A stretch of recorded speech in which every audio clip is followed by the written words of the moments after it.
Hello friends, I welcome you all to our third session of ExcelFunctions series. A list of functions that we plan to cover as part of this series is shown here. The green colored functions such as count, count A and count blank are covered in our earlier sessions. In this session, we will learn about sum, product and SUMPRODUCT Excel functions. Before we move ahead, let us first define these functions. Product. It multiplies all the numbers given as an argument.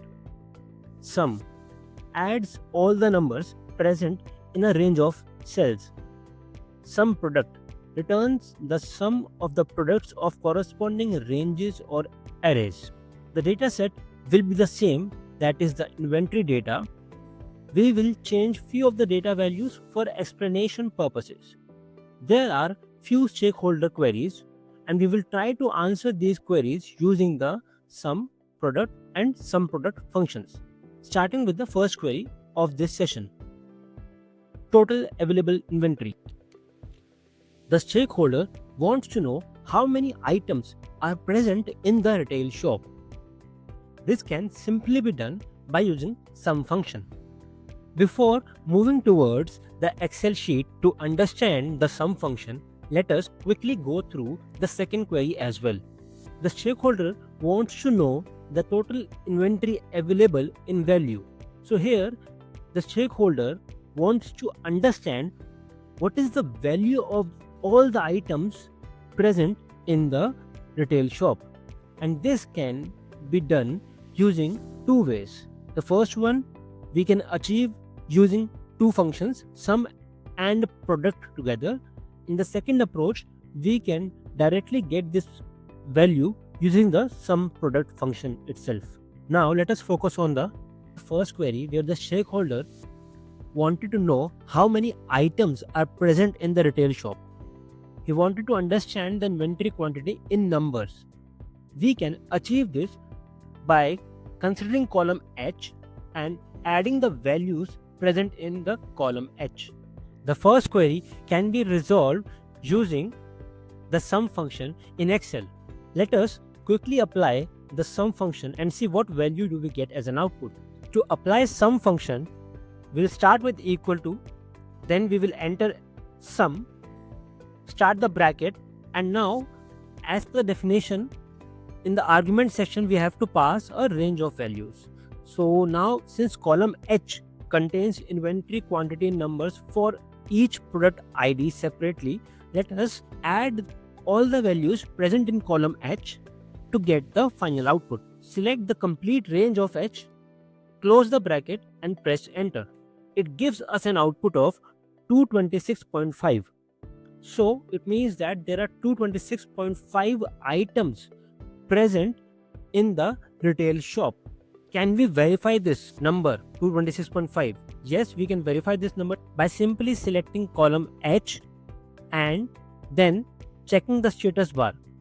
Here in the status bar it shows that the sum of all the values present in column H is 226.5, which matches with our output as well. There is one more point that we should know about the sum function. Here in column H we have decimal numbers, we have blank cells, we have text cells as well. In case of sum, these three cells are ignored and the remaining ones are added. So sum function does not consider a blank cell or a cell that has text value assigned to it. Now moving towards our second query, available inventory in value. This can be solved using two approaches. Approach 1 requires two functions, product and sum, to get to the final answer. Whereas in approach 2, the sum product is only function required to get to the final answer. Inventory in value can be calculated by simply multiplying the inventory quantity available to the unit cost price. In our case, for example, in row number 3, there is a product called as Dairy India cow milk. Its cost price is 60 and we have 10 packets of it. So the inventory value of Dairy India cow milk is 600, that is 60 into 10. Similarly, first we will calculate the inventory value of the items or products that we have, and then at the end we will do a summation of all the inventory values to get the final inventory value in total present in the retail shop. Now, how do we get an inventory value for a given item ID or product ID? This can simply be done by double clicking the cell, then equal to, and entering product as the function name, then entering parameters. In our case, we want to multiply G3 to H3, that is 60 into 10, to get the inventory value of Dairy India cow milk in our retail shop. Copy this function to all the rows present below. Now, to get the total inventory value of the retail shop, we will use the sum function.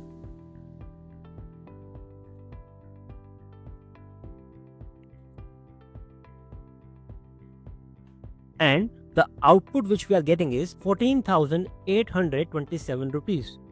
Now, let us do the same thing using the star symbol to multiply or to get the product of inventory quantity and unit cost price. So we will simply do G2 multiplication with H2 and then copying the same formula to all the cells present below.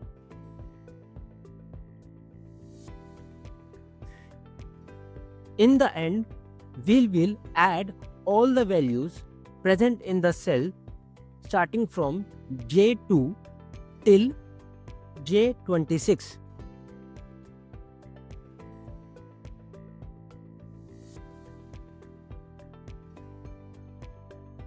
The output which we are getting is an error message of hash value.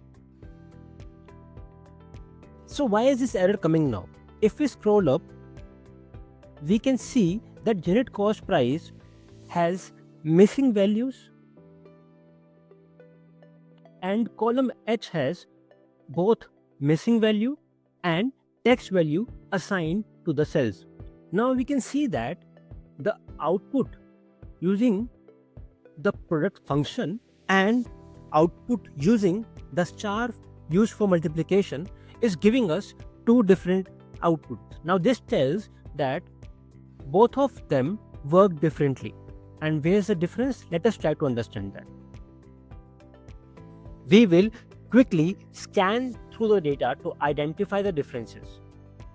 We can see for most of the scenarios, value in column I matches with the value in column J.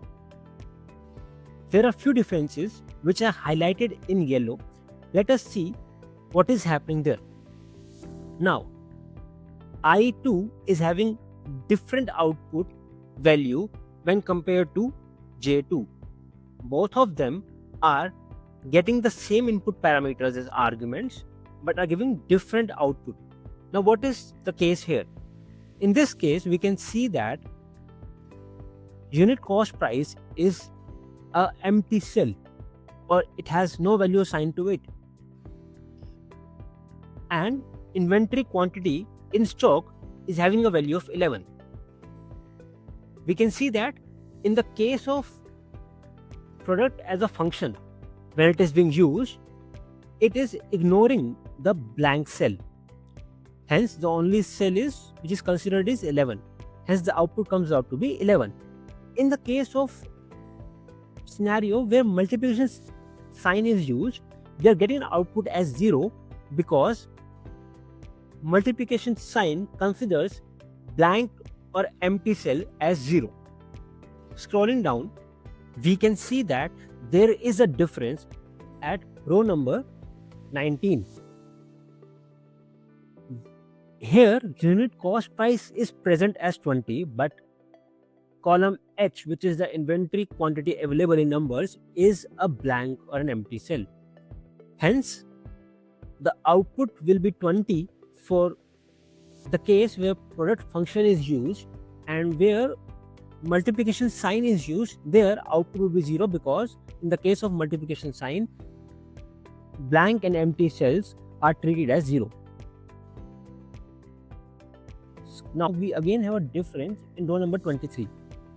Here unit cost price is 125, but the quantity is null in text.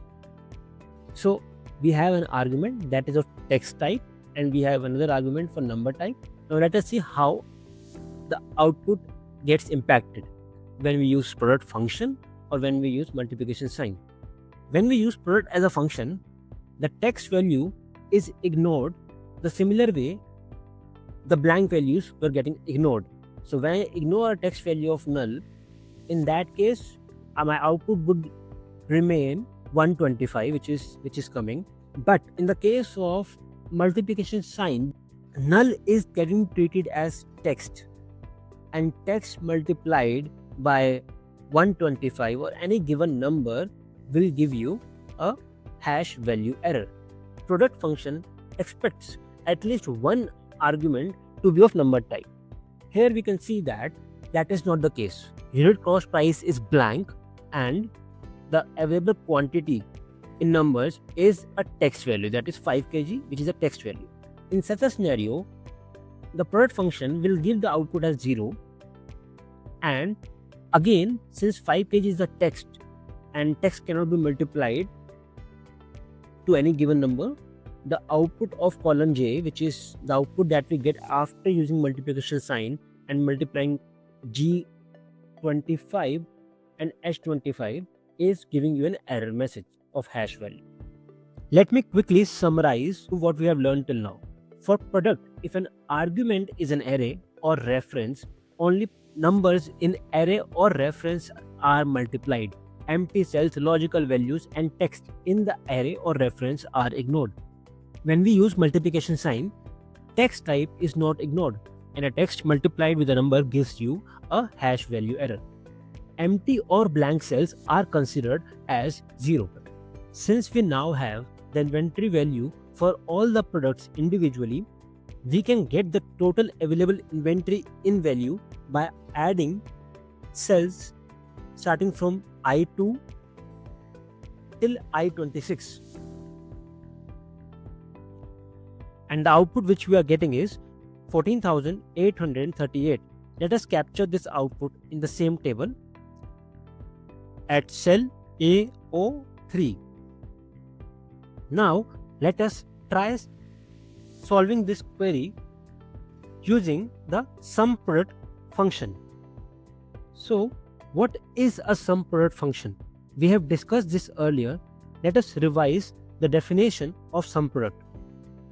It returns the sum of the products of corresponding ranges or arrays. In our case, the ranges that we are considering is of column G and of column H. Let us apply the SUMPRODUCT function. Select the first range. This starts from G2 to G26. Then select the second range, which is from H2 to H26. Then closing the bracket, and let us see what output do we get. The output what we are getting is 14,682, which does not matches with the earlier output which we got when we used product and the sum function. We can see that the function SUMPRODUCT is giving us a smaller output which we are getting when we are using the product and the sum function. Remove the values which are marked in yellow in column I to see what result we get. Minus argument 1, argument 2, argument 3, and argument 4. Close the cell and let us see what output do we get. Now this is matching, this 14,682 rupees is matching with what output we are getting from the SUMPRODUCT function. So it tells us that the SUMPRODUCT function treats empty cells or cells having text value as 0 and ignore their contribution in the final output. I would like to thank you all for watching this video. Please like, subscribe and press the bell icon for future notifications.